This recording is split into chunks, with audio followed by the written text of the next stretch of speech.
Start है।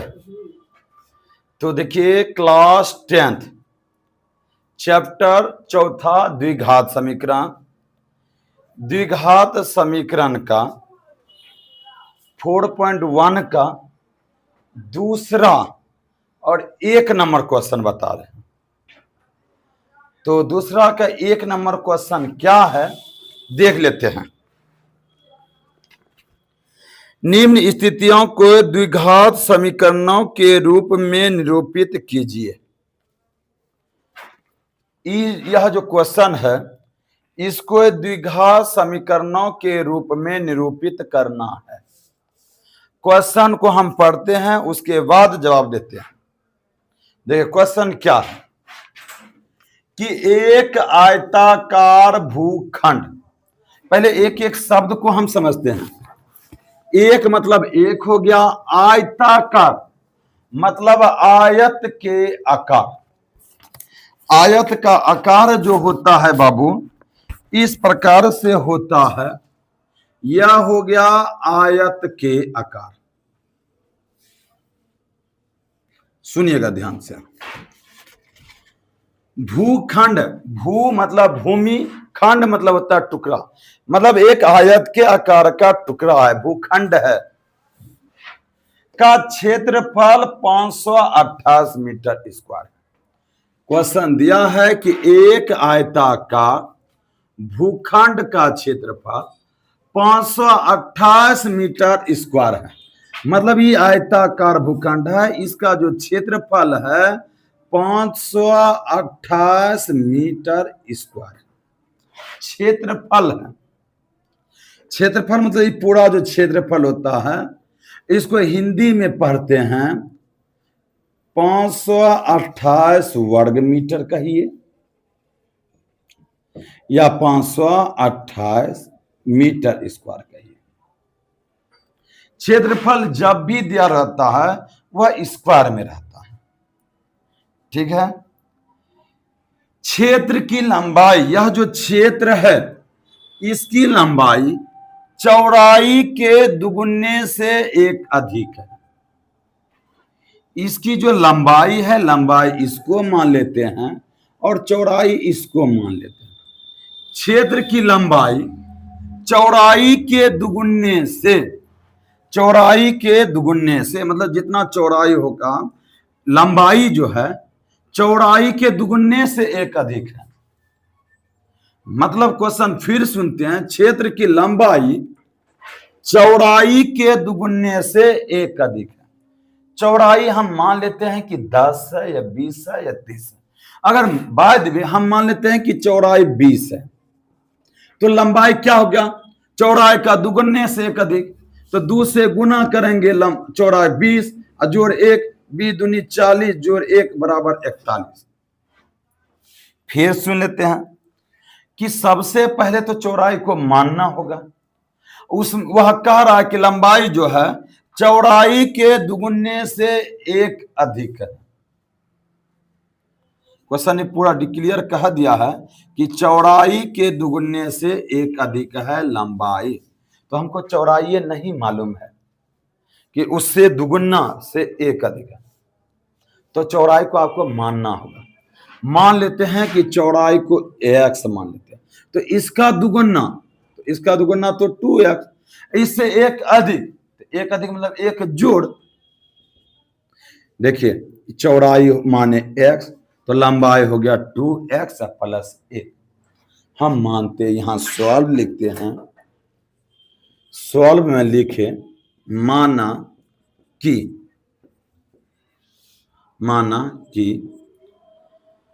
चौड़ाई को मान लीजिए x मीटर और लंबाई को मान लीजिए, मानेंगे क्या, तो लंबाई तो दिया है कि चौड़ाई का दुगुना हो गया 2x, इसमें 1 अधिक, इतना मीटर हो गया लंबाई।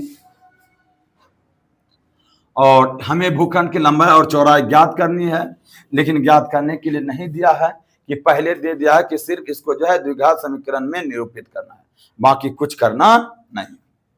कि क्षेत्रफल दिया है, आयताकार भूखंड का क्षेत्रफल क्या दिया है मतलब लिख देते खाली आयत का क्षेत्रफल दिया है 528 मीटर स्क्वायर।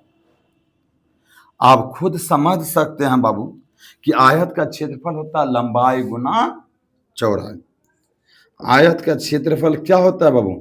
लंबाई गुना चौड़ाई बराबर 528। लंबाई कितना माने हैं? 2x + 1, चौड़ाई हो गया x बराबर 528। यही x से दोनों को गुना कर देंगे, x गुना 2x, ये हो गया 2x², x गुना 1 तो प्लस x बराबर 528। ये प्लस में इधर आ जाएगा 2x² + x माइनस 528 बराबर 0। यही हो गया आपका आंसर। कहीं कोई दिक्कत?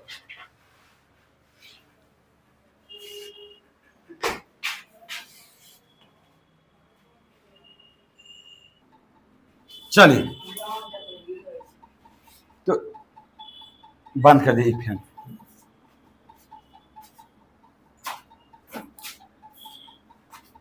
जब स्टार्ट कीजिए तो या फैन बंद कर दिया आगे वाला। चलिए बैठ जाइए।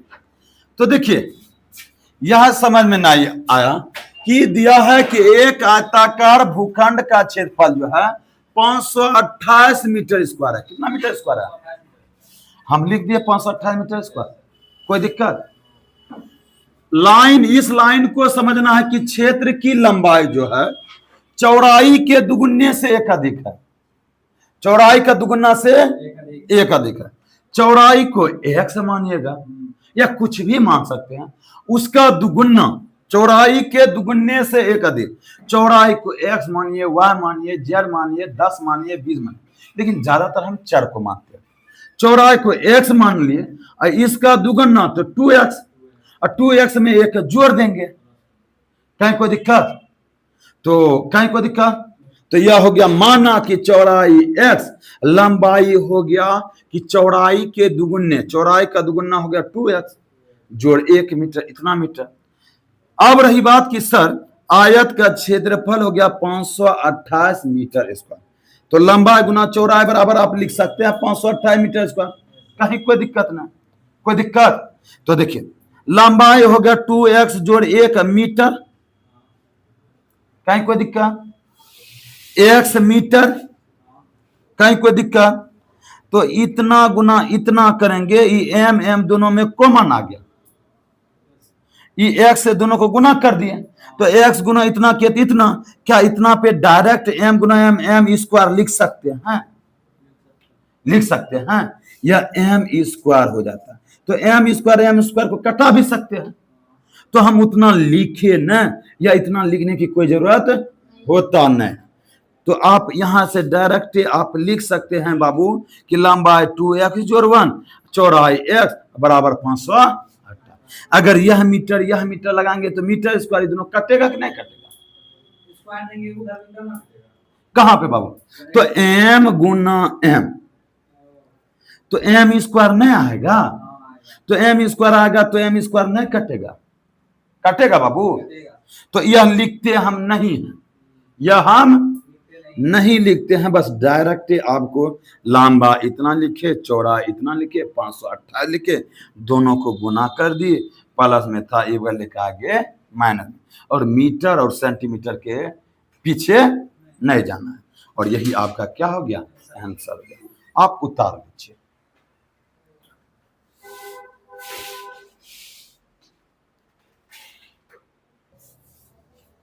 तब अब समझिए 2 नंबर क्वेश्चन। कितना नंबर बाबू? 2 नंबर क्वेश्चन लिखा है कि 2 क्रमागत धनात्मक पूर्णांकों का गुणनफल 306। 2 क्रमागत धनात्मक पूर्णांकों का गुणनफल कितना है? क्रम देखिए 2 क्रमागत, क्रमागत मतलब था लगातार, क्रमागत मतलब क्या होता है? लगातार। जैसे कि 3,4 ये लगातार हुआ, क्या ये दोनों को गुणनफल करेंगे तो 306 होगा? नहीं। तो कोई ऐसा है कि जिसको लगातार धनात्मक पूर्णांक, दो क्रमागत धनात्मक पूर्णांकों का गुणनफल कितना हो जाता है? 306। अच्छा, जैसे कि एगो को देखिए, ये 3 है, तो ये दूसरा जो है 3 से मात्र 1 ज्यादा है, तब लगातार होता है।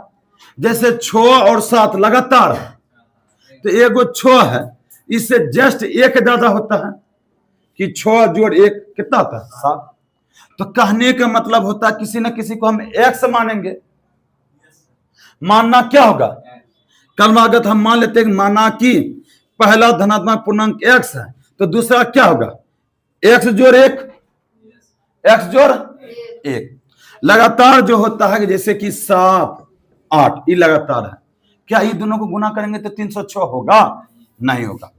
तो आपको सोचना होगा कि ऐसा किससे गुना करे जो लगातार संख्या हो और 306 गुणनफल हो जाए। क्या हो जाए? 306। हम मान लेते हैं कि माना कि पहला धनात्मक पूर्णांक x है, पहला धनात्मक पूर्णांक क्या मानेंगे? तो दूसरा जो होगा लगातार में 1 ज्यादा होगा। क्या होगा? 1 ज्यादा होगा। अगर 6 x मानते हैं तो x में 1 जोड़ देंगे तो दूसरा पूर्णांक हो जाएगा। हम मान लेंगे, सुनिएगा, सॉल्व लिख के, माना कि 2 क्रमागत धनात्मक पूर्णांक, क्या मान लिए बाबू? x, x प्लस 1, कोई दिक्कत?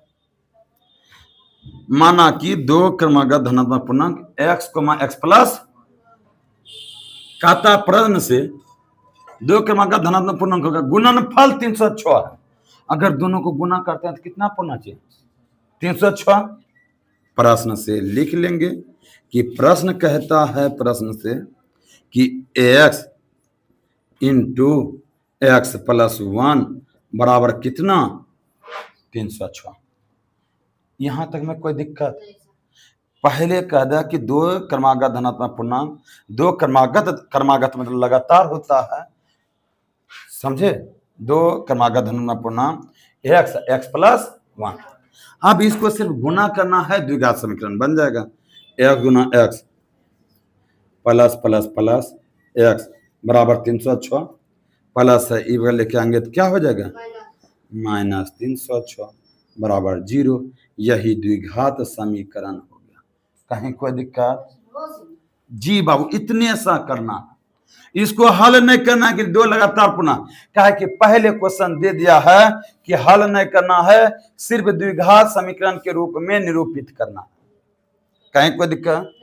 इसको हल नहीं करना, क्वेश्चन पहले बता दिया, ठीक है?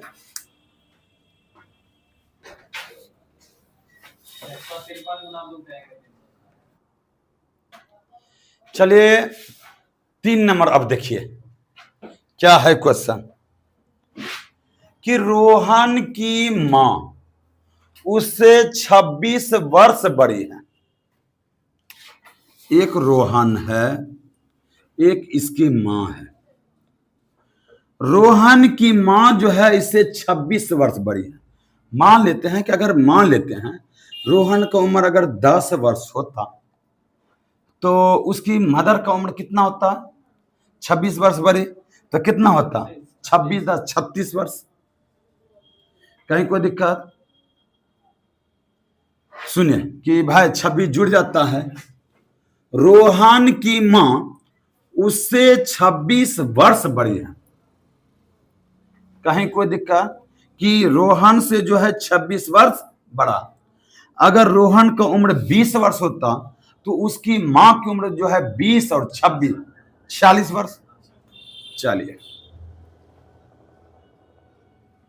वर्ष बड़ी, उनकी आयु वर्षों का गुणनफल, उनके आयु के वर्षों का गुणनफल अब से 3 वर्ष पश्चात बाद।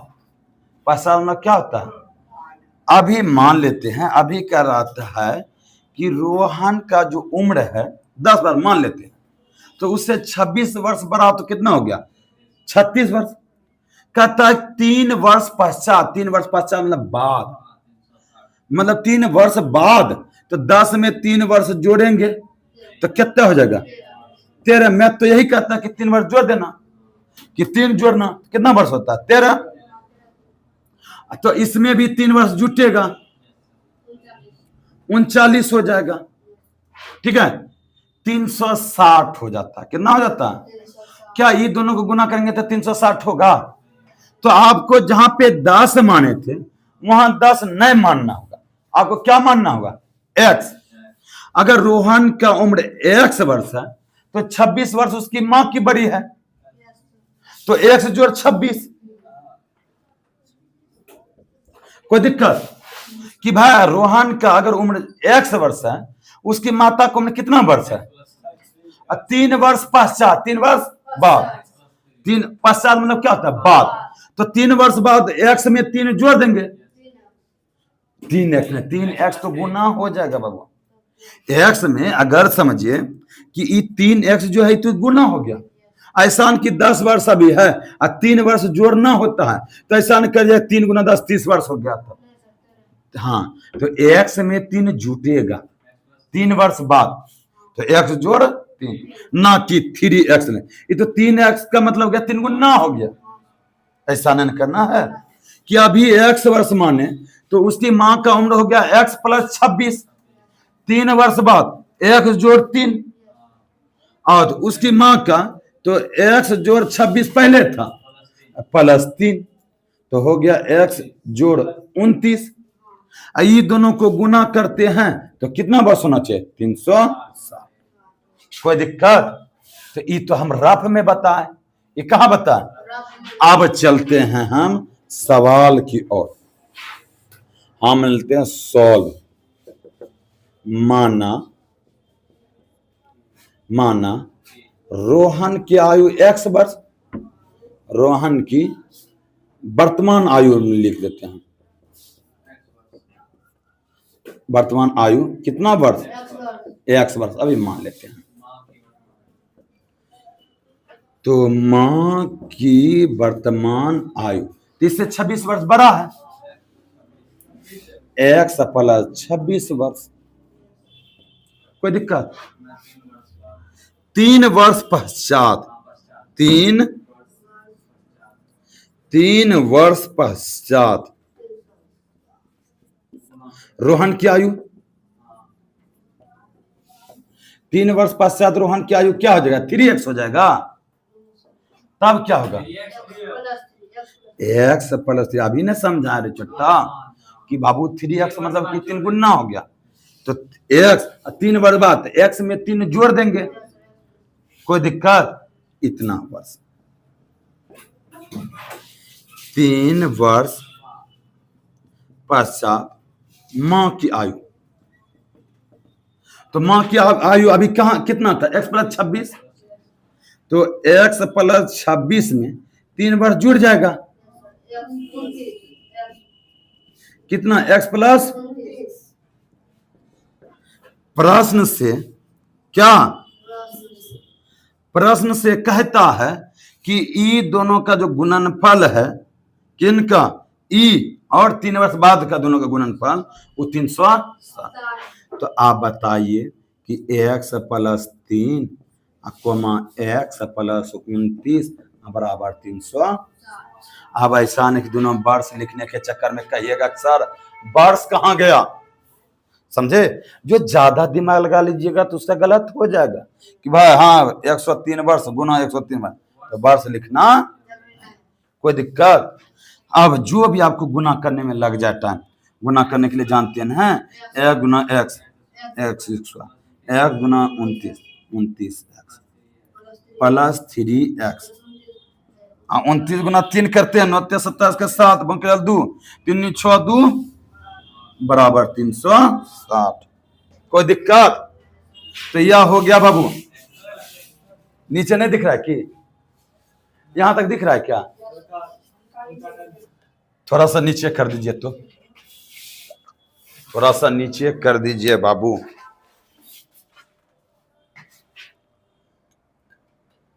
अच्छा, चलिए दिख तो रहा था। चलिए हम कर देते हैं, यहां पे जोड़ देते हैं। आप जानते होंगे कि एक्स स्क्वायर वाला ही जुड़ता है। 29x 3x कितना एक्स, 32x ना हुआ रे, 29 3 32 ना, अब प्लस 87 बराबर 360 प्लस में 6 इधर लेके आएंगे क्या हो जाएगा, प्लस 32x प्लस 87 माइनस 360 बराबर 0। X square plus 32x minus 360 में 87 को घटा दीजिए, 10 में 7 के लिए 3, यहाँ 5 ने बचा, अब 15 में 8 गया 7, 2 बराबर 0। इतना ही आंसर, देख लीजिए। ठीक है, देख लीजिए बाबू। अगर अच्छा लगा हो तो लाइक, सब्सक्राइब और कमेंट भी कीजिए।